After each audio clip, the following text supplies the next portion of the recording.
Taste the Daily. கோவையில் railway கிராசிங்கில் railway gate திடீரென கீழே விழுந்ததால் அங்கிருந்தவர்கள் அலறியடித்து ஓட்டம் பிடித்தனர். துடியலூர் சரவணம்பட்டி சாலையில் அமைந்துள்ள ரயில்வே கிராசிங்கில் 2 மற்றும் 4 சக்கர வாகனங்களில் பொதுமக்கள் சென்று கொண்டிருந்த போது திடீரென இயந்திர கோளாறால் ரயில்வே கேட் கீழே விழுந்தது. நல்வாய்ப்பாக பொதுமக்கள் சுதாரித்து ஓட்டம் பிடித்ததால் பெரும் விபத்து தவிர்க்கப்பட்டது. வாகனங்கள் மட்டும் சேதமடைந்துள்ளன. சென்னையில் போலியான நிறுவனங்களை நடத்தி வரி ஏய்ப்பு செய்துவிட்டு தலைமறைவாக இருந்த நபர் பிடிபட்டார். ஆன்லைன் மூலம் போலியான நிறுவனங்களை நடத்தி முறையாக வரி செலுத்தாமல் மத்திய மாநில அரசுக்கு வருவாய் இழப்பு ஏற்படுத்தியதாக சம்சுல் ஹூதா என்பவர் மீது புகார் அளிக்கப்பட்டது. இதையடுத்து அபராத தொகையாக 17 கோடியே 47 லட்சம் ரூபாய் அரசுக்கு செலுத்த வேண்டும் என்றும் நீதிமன்றம் உத்தரவிட்டிருந்ததால் அவர் தலைமறைவாக இருந்த நிலையில் பிடிபட்டார்.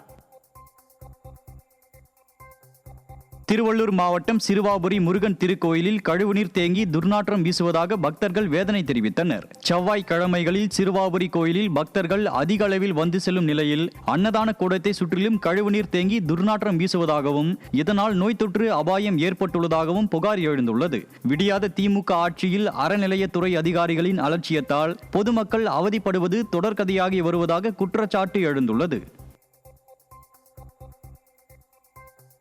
கன்னியாகுமரியில் பலத்த காற்று வீசும் என வானிலை மையம் எச்சரிக்கை விடுத்துள்ளதால் மீனவர்கள் மீன்பிடிக்க செல்லவில்லை.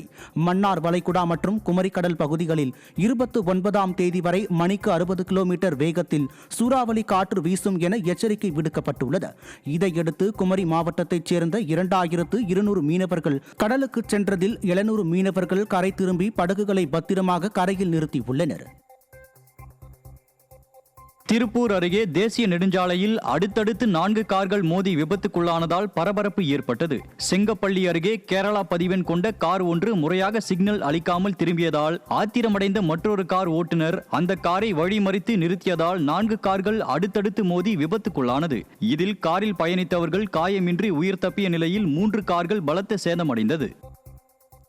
கரூர் மாவட்டம் குளித்தலை அருகே வாளாந்தூர் கிராமத்தில் சாலையில் மழைநீர் தேங்கி சேரும் சகதியுமாக காட்சியளிப்பதால் பொதுமக்கள் கடும் அவதியடைந்து வருகின்றனர். சாலை சேதமடைந்துள்ளது குறித்து பலமுறை அதிகாரிகளிடம் புகார் அளித்தும் இதுவரை எந்த நடவடிக்கையும் எடுக்கவில்லை என மக்கள் வேதனை தெரிவித்துள்ளனர். திறனற்ற திமுக அரசு மக்களுக்கு தேவையான அடிப்படை வசதிகளை கூட முறையாக செய்து தருவதில்லை என மக்கள் குற்றம் சாட்டியுள்ளனர்.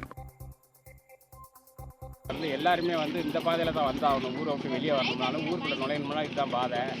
ஆனால் இதை சீரமைக்க சொல்லி தாலுகா ஆஃபீஸ்லேயும் யூனியன்லேயும் ஏற்கனவே இந்த பஞ்சாயத்துலேயும் கூட நாங்கள் எல்லாமே மனு கொடுத்து பார்த்துட்டோம், போராட்டம் பண்ணி பார்த்துட்டோம்.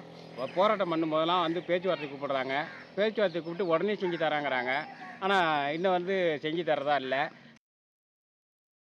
தூத்துக்குடி மாவட்டம் கோவில்பட்டியில் முறைகேடாக பத்திரப்பதிவு செய்து கொடுத்ததாக கூறி விவசாய சங்கத்தினர் சார் பதிவாளர் அலுவலகத்தை முற்றுகையிட்டதால் பரபரப்பு ஏற்பட்டது. ஊத்துப்பட்டி கிராமத்தைச் சேர்ந்தவர் கோவிந்தராஜ் என்பவருக்கு சொந்தமான 1.35 ஏக்கர் நிலத்தை தனியார் சோலார் நிறுவனத்திற்கு சட்டவிரோதமாக பத்திரப்பதிவு செய்து கொடுக்கப்பட்டுள்ளது.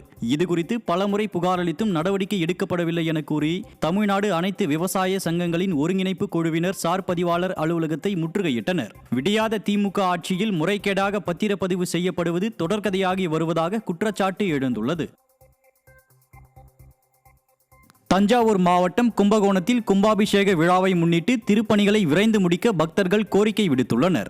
அருள்மிகு ஆதி கும்பேஸ்வர சுவாமி திருக்கோயிலில் டிசம்பர் 1ஆம் தேதி மகாமக விழா நடைபெற உள்ளது. உபயதாரர்களிடம் நிதிகள் பெற்று திருப்பணிகள் நடைபெற்று வரும் நிலையில் அரசு தரப்பில் சுய விளம்பரம் தேடி வருவதாக பக்தர்கள் குற்றம் சாட்டியுள்ளனர். மேலும் தொல்லியல் துறையின் கட்டுப்பாட்டுக்கு கீழ் உள்ள ஒரு அறையில் கல் நாதஸ்வரம் பூட்டி வைக்கப்பட்டு இருக்கும் சூழ்நிலையில் கல் நாதஸ்வரம் வாசிப்பது போன்ற வீடியோ வெளியாகி அதிர்ச்சியை ஏற்படுத்தியுள்ளது.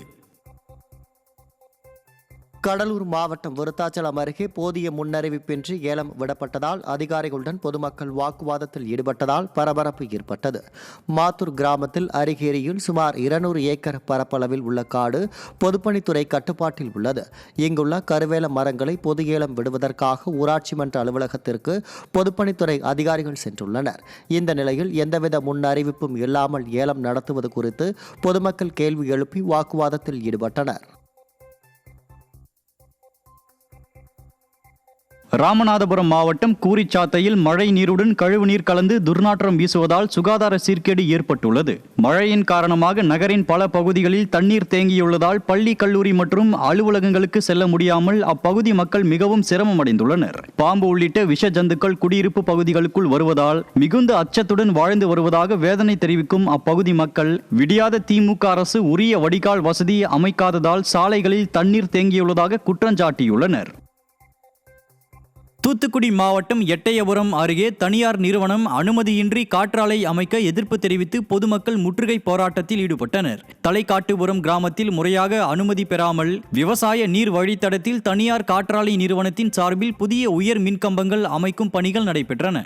இதற்கு எதிர்ப்பு தெரிவித்து பொதுமக்கள் முற்றுகை போராட்டத்தில் ஈடுபட்டதால் பணிகள் தற்காலிகமாக நிறுத்தப்பட்டன. விடியாத திமுக ஆட்சியில் விவசாய விளை நிலங்களை தனியாருக்கு தாரை வார்ப்பது தொடர்கதையாகி வருவதாக குற்றச்சாட்டு எழுந்துள்ளது. சேலம் மாவட்டம் ஏற்காட்டில் மின்கம்பம் மீது மரம் விழுந்ததில் போக்குவரத்து பாதிப்பு ஏற்பட்டது. ஏற்காடு நாகலூர் சாலையில் பலத்த காற்று வீசியதால் சாலையின் குறுக்கே மின்கம்பத்தின் மீது மரம் விழுந்தது. இதில் மின்கம்பம் உடைந்து நொறுங்கியதில் 10க்கும் மேற்பட்ட கிராமங்களுக்கு போக்குவரத்து துண்டிக்கப்பட்டு மின் விநியோகமும் நிறுத்தப்பட்டது. மீட்பு பணிகளில் விடியாத அரசு அதிகாரிகள் மெத்தன போக்குடன் செயல்பட்டதால் நீண்ட நேரம் மின்சாரமின்றி அவதியுற்றதாக மக்கள் குற்றம் சாட்டினர்.